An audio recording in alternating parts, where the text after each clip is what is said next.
जय माता दी मित्रों, सभी साथियों को नमस्कार। आज के इस एपिसोड में मैं आप लोगों को बतलाने वाला हूँ प्रशासनिक योग क्या क्या होता है। आपकी कुंडली के अंदर में अगर ये योग है तो निश्चित रूप से आप गजेटेड ऑफिसर बनेंगे, एक बड़े अधिकारी बनेंगे, आईएएस ऑफिसर बनेंगे, सिविल सर्विस क्रैक करेंगे। ये सारी चीजें हो सकती है बशर्ते जो योग मैं आप लोगों को बतला रहा हूँ इन योगों में से कम 2 या 3 योग अगर आपकी कुंडली में हैं। अगर 2 या 3 भी अगर मिल जाते हैं लग्न में, चंद्र में, नवमांश में या दशमांश में, तो निश्चित रूप से एक उच्च पदाधिकारी योग निकल के आता है। और उच्च पदाधिकारी योग जो भी होता है उससे आप IAS, civil service, gazetted officer, प्रशासनिक अधिकारी कुछ भी बन सकते हैं। तो आइए शुरू करते हैं कि गजेटेड योग के लिए कौन कौन सा योग होता है। सबसे पहला जो योग होता है, सबसे बड़ा योग, वो होता है केंद्र और त्रिकोण के बीच का संबंध। केंद्र और त्रिकोण, केंद्र क्या होता है? First house, fourth house, seventh house और 10th हाउस। और त्रिकोण होता है फिफ्थ हाउस और 9th हाउस। तो इनके बीच में अगर इनके लॉर्ड के बीच में युति संबंध हो, दृष्टि संबंध, यानी कि अगर केंद्र के लॉर्ड और त्रिकोण के लॉर्ड एक साथ बैठ जाए, केंद्र के लॉर्ड और त्रिकोण के लॉर्ड आपस में एक दूसरे को देखें, केंद्र के लॉर्ड और त्रिकोण के लॉर्ड में एक म्यूचुअल हो जाए कि वो उसके घर में बैठा है और वो उसके घर में बैठा है, यानी कि केंद्र का जो स्वामी बैठा है वो त्रिकोण के घर में बैठा है और त्रिकोण वाले का जो लॉर्ड बैठा है वो केंद्र में बैठा है। तो इस तरीके का एक योग केंद्र और त्रिकोण का होता है। ये बहुत प्रबल योग होता है। दूसरा क्या होता है? 9th हाउस, 10th हाउस और 11th हाउस के बीच में संबंध होना। 9th हाउस, 10th हाउस और 11th हाउस, बहुत सारे लोगों की कुंडली में ऐसा योग बना रहता है। कहते हैं हम तो अभी नॉर्मल जॉब में ही हैं, अभी हम बड़े अधिकारी बने नहीं हैं। लेकिन इतनी बात तय है कि अगर किसी की कुंडली में 9th, 10th, 11th में संबंध बना हुआ है तो जब उसकी दशा अंतरदशा प्रत्यांतर आएगा, जब ऐसी परिस्थिति बनेगी, सर्कमस्टेंसेस बनेंगे, तो निश्चित रूप से उस टाइम में उसका प्रमोशन हो जाएगा और वो एक गजेटेड रैंक का अधिकारी तो निश्चित रूप से बनेगा। इसके लिए आप अपनी कुंडली में देख सकते हैं कि 9th, 10th और 11th हाउस में संबंध कैसे संबंध बनेगा। 9th हाउस और 10th हाउस और 11th हाउस का जो लॉर्ड है अगर वो एक साथ कहीं पर बैठे हुए हैं, 9th हाउस और 10th हाउस और 11th हाउस के जो लॉर्ड हैं उनकी आपस में अगर दृष्टि है, ये आपको अपनी कुंडली के अंदर में देखना होगा कि 9th हाउस का लॉर्ड कौन है, 10th हाउस का लॉर्ड कौन है, 11th हाउस का लॉर्ड कौन है। इन तीनों के बीच में किसी न किसी प्रकार का अगर संबंध बनता है, पहला संबंध क्या बनता है? एक साथ बैठ जाएं सारे, युति संबंध। उसके बाद होता है दृष्टि संबंध, एक दूसरे को अगर ये तीनों किसी न किसी दृष्टि से अगर देखें तो दृष्टि संबंध बनता है। उसके बाद एक होता है म्यूचुअल योग, व्यत्यय योग, अगर एक दूसरे के घर में बैठे हों तो इस तरीके से 9th हाउस, 10th हाउस और 11th हाउस का जो अगर किसी न किसी प्रकार से रिलेशन है तो निश्चित रूप से गजेटेड रैंक तक तो जिसकी वो कुंडली है वो निश्चित रूप से पहुंचेगा। उसके बाद आता है कि आपकी कुंडली के अंदर बहुत सारे ग्रह अगर उच्च के हों, उच्च के कैसे होते हैं? सभी ग्रहों का अपना उच्च स्थान होता है, नीच स्थान होता है। तो अगर 2 या 3 ग्रह अगर आपके उच्च के हैं, 2 या 3 ग्रह मूल त्रिकोण के हैं, तो निश्चित रूप से ये गजेटेड योग बनाता है। पापी ग्रह कौन कौन से हैं? सूर्य हो गए, शनि हो गए, मंगल हो गए। तो पापी ग्रह अगर उच्च के हो जाते हैं या मूल त्रिकोण में हो जाते हैं तो भी एक तरीके से एक अच्छा योग बनाता है आपके जॉब के लिए। आपको जॉब में सफलता मिलेगी, आप बहुत ज्यादा ऊंचाई पर जाएंगे और धीरे प्रमोशन करते करते आप गजेटेड रैंक तक जा सकते हैं। इसके बाद जो सबसे बड़ा योग होता है वो ये होता है कि कुंडली में बृहस्पति, मंगल और चंद्रमा की युति हो जाए। और उसमें अगर बृहस्पति उच्च का है, अगर बृहस्पति उच्च हो जाएगा तो चंद्रमा क्या हो जाएंगे? स्वराशि के हो जाएंगे, यानी कि कर्क राशि में बृहस्पति उच्च होते हैं। तो बृहस्पति उच्च हो गया, चंद्रमा स्वगृही हो गया, मंगल अगर एक साथ है तो मंगल वहां पर नीच का हो गया। और मंगल को अगर नीच भंग राजयोग लग गया, यानी कि बृहस्पति, चंद्रमा और मंगल एक साथ अगर केंद्र में है और मंगल को नीच भंग राजयोग लगा हुआ है। अब मंगल को नीच भंग राजयोग कैसे लगेगा? मंगल चूंकि नीच का है और उच्च किस में होते हैं?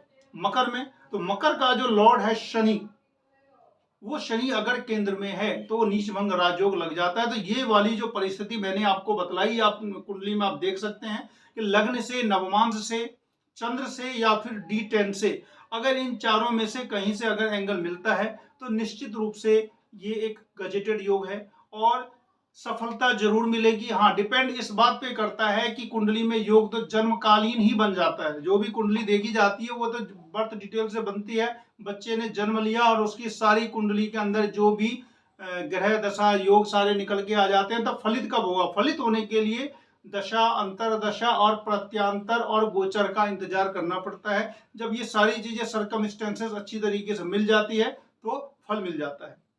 इसके बाद मंगल और बृहस्पति अगर आपके केंद्र में होकर के उच्च हो, मंगल उच्च होते हैं मकर में और बृहस्पति उच्च होते हैं कर्क में, यानी कि 10 नंबर में मंगल उच्च होते हैं, बृहस्पति उच्च होते हैं 4 नंबर में। तो अगर ये दोनों आपस में दृष्ट होकर के, उच्च होकर के केंद्र में अगर बैठे हैं तो निश्चित रूप से बहुत बड़ा कहते हैं कि सिविल सर्विस कह सकते हैं, गजेटेड कह सकते हैं, बड़ा पदाधिकारी कह सकते हैं, ये वाला योग बनता है। और एक चीज है कि जब कभी भी हम कुंडली को देखें तो लग्न कुंडली भी देखा जाता है, चंद्र कुंडली भी देखा जाता है। तो लग्न कुंडली का जो लग्नेश है यानी कि फर्स्ट हाउस का जो लॉर्ड है, चंद्र कुंडली में जिस हाउस में चंद्रमा बैठे हैं उसका जो लॉर्ड है, उन दोनों के बीच में एक तो मित्रता रहनी चाहिए। और वो दोनों अगर केंद्र में मान लिया जाए कि सिंह लग्न की कुंडली है और चंद्रमा जो है वो वृश्चिक का है, तो सिंह लग्न की कुंडली में लग्न का स्वामी हो गया सूर्य और वृश्चिक का स्वामी हो गए मंगल। तो सूर्य और मंगल अगर दोनों केंद्र में हैं और अगर किसी शुभ ग्रह से दृष्ट हो गए यानी कि बृहस्पति से दृष्ट हो गए तो ये बहुत बड़ा एक अच्छा योग बनता है। और इस योग के होने से जॉब में सफलता मिलती है, जिसको कह सकते हैं कि प्रशासनिक योग, गजेटेड योग जो भी होगा वो मिलेगा। एक चीज और आती है कि बहुत सारे ग्रह अगर किसी के वर्गोत्तमी हो, उच्च हो या फिर मूल त्रिकोण में हो तो भी गजेटेड योग बनता है और वो जिसकी वो कुंडली है वो आगे जाकर के एक बड़ा पदाधिकारी बनता है। वर्गोत्तमी कैसे होता है? वर्गोत्तमी होता है कि अगर लग्न कुंडली में जो प्लेनेट आपका जिस राशि में है उसी राशि में अगर नवमांश कुंडली में भी हो तो उसको वर्गोत्तमी कहा जाता है। तो अगर एक से ज्यादा अगर कोई प्लेनेट ऐसा है कि मान लिया कर्क लग्न में, कर्क में बृहस्पति है, नवमांश में भी वो कर्क में ही है, मंगल है मान लिया मेष में लग्न में है और नवमांश में भी मेष में ही है, तो उसको वर्गोत्तमी कहा जाएगा। और इस प्रकार का अगर ज्यादा से ज्यादा ग्रह अगर वर्गोत्तमी है तो वो भी एक गजेटेड योग बना देता है। उसके बाद चंद्रमा, कारकों का कारक ग्रह जो है वो चंद्रमा है। कहा जाता है कि चंद्रमा का जो रोटेशन और रिवॉल्यूशन है काफी शॉर्ट है, 24 घंटे के रोटेशन रिवॉल्यूशन से ही सारा काम हो जाता है। तो चंद्रमा 24 घंटे के अंदर में लगभग राशि भी बदल लेते हैं। तो कारकों का कारक जो है वो है चंद्रमा। तो चंद्रमा का अच्छा रहना बहुत ज्यादा जरूरी है क्योंकि गोचर में त्वरित फल देने के लिए चंद्रमा उत्तरदायी है। ये रिस्पॉन्सिबिलिटी सारी की सारी जो होती है वो चंद्रमा की होती है। तो अगर चंद्रमा लग्न कुंडली के अंदर में शुभ ग्रहों से दृष्ट हो जाए और गोचर में भी ऐसी ही परिस्थिति बन जाती है और चंद्रमा अगर जो अंधेरी रात का ना हो यानी कि लगभग शुक्ल पक्ष 10वीं से लेके कृष्ण पक्ष 5वीं तक का अगर चंद्रमा है, या आप काउंट कर सकते हैं, आपके कैलेंडर में भी लिखा रहता है कि अभी कौन सा पक्ष चल रहा है, शुक्ल पक्ष चल रहा है या कृष्ण पक्ष चल रहा है, तो लगभग 10 दिन के आसपास चंद्रमा पूर्ण बली रहते हैं। तो उस समय का चंद्रमा हो और शुभ ग्रहों से अगर दृष्ट हो तो वो जो जातक जिसकी वो कुंडली है उसको उससे बहुत ज्यादा फायदा होगा, आगे जाकर के काफी बड़ा फायदा होगा। इसके बाद एक होता है विपरीत राजयोग। विपरीत राजयोग के बारे में मैं डिटेल से एक एपिसोड में बतलाऊंगा कि विपरीत राजयोग होता क्या है। विपरीत राजयोग कभी कभी ऐसा होता है कि कुछ नेगेटिविटी होती है कुंडली के अंदर, तो कुछ नेगेटिविटी होने से और डबल नेगेटिव जब हो जाता है तो उसी को माइनस माइनस प्लस हो जाता है। कहा जाता है विष विशेष औषधम, तो अगर जहर का जहर हो गया कट जाता है वो अमृत हो जाता है। तो इस तरीके से कुंडली के अंदर में कहा जाता है कि अगर कोई विपरीत राजयोग हो यानी कि कुछ नेगेटिव है और वो नेगेटिव आपके लिए फायदेमंद हो जाए। नेगेटिव कैसे होता है? मान लिया 6, 8, 12 खराब ग्रह हैं, तो 6, 8, 12 के लॉर्ड अगर 6, 8, 12 में ही बैठे हैं तो वो विपरीत राजयोग बनाता है। 5th हाउस में अगर बुध बैठे हैं और बहुत सारे पापी ग्रह से दृष्ट हैं तो ये विपरीत राजयोग बनाते हैं। और बहुत सारे ग्रह अगर नीच हो जाएं, नीच का मतलब कुछ राशियां होती है जिनके अंदर में कोई प्लेनेट नीच होता है, जैसे सूर्य तुला में नीच होते हैं, चंद्रमा वृश्चिक में नीच होते हैं, इसी तरीके से वो सभी ग्रहों का अपना एक राशि होता है जिसमें वो नीच होते हैं।